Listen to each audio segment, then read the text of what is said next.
sports.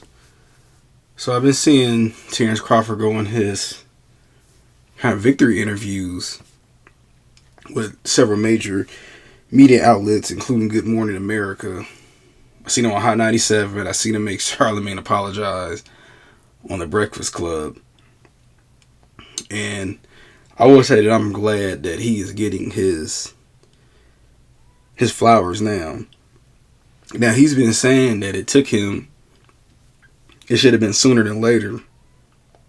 And while I've been a big fan of Terrence Crawford and Earl Spence, and just for the record, I had a 50-50, but I gave it to Crawford. Now, most of us, and you lying if you said that you thought it was going to be that one-sided, but I did have Crawford slightly winning. I know a lot of people of the media don't like him for justifiable reasons and over the years, but I've always respected him as a fighter.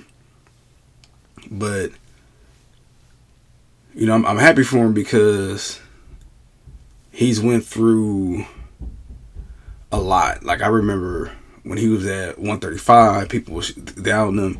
Then he went to 140, and he won undisputed, and all the big-name fighters at 147, mostly on the PBC side, was saying, oh, he never fought nobody, and oh, the undisputed doesn't mean anything. And then I remember he moved up and beat the brakes off of, was it Jeff Horn? And people doubted that, even though Jeff Horn technically beat Manny Pacquiao.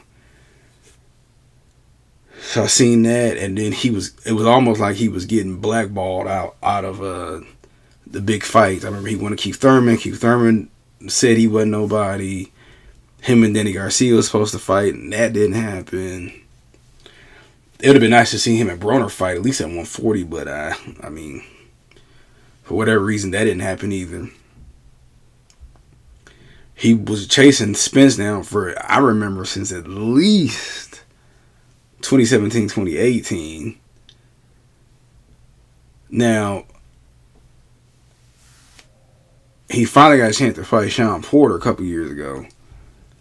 And he stopped him, and everybody was like, oh, Sean he's past his prime, and this, that, and the third. And I thought that was a really tough fight for Crawford. And to me, that fight was harder than this past fight for him. But it just shows that, you know, he's a special fighter. Spence is too. But at this moment, Crawford is the best fighter of the millennial generation. Floyd's not a millennial, so whoever tries to say that, it's not true. Floyd's of a different generation. But Crawford is at this moment was number one. Some people say Canelo, but I never feel like Canelo. He does a lot of cherry picking, and I can make a entire series on that. Even though I'm a fan. I ain't gonna lie, I'm a fan of Canelo, but he's been doing a lot of ducking.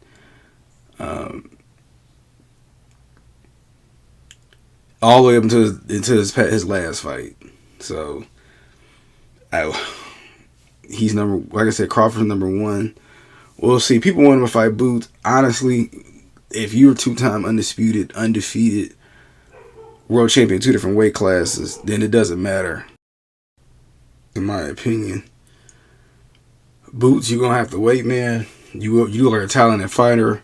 Once Crawford forfeits all the belts, because I'm sure if they're gonna get it on at 154, they might as well just let the belts go.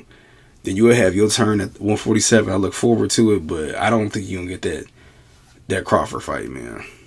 You know, I mean, Crawford's trying to chase undisputed at 154, and even if he does it, in my opinion, I'm sorry, you win two-time undisputed. What else do you got to prove to somebody? Like, he's the A side now, and in my opinion, he can do whatever he wants since everybody else did whatever they wanted with him. But tell me what y'all think. I just want to give a quick thought on him going on his victory tour, making people apologize, and I just think it's crazy that everybody thought Spence was going to stop him, and he ended up doing it to Spence in a dominating factor. And like I said, it shocked all of us. So, you know, Terrence Crawford, he finally got his moment. He been pound for pound, in my opinion, but it's not even debatable to the casual fan. But tell me what y'all think about it.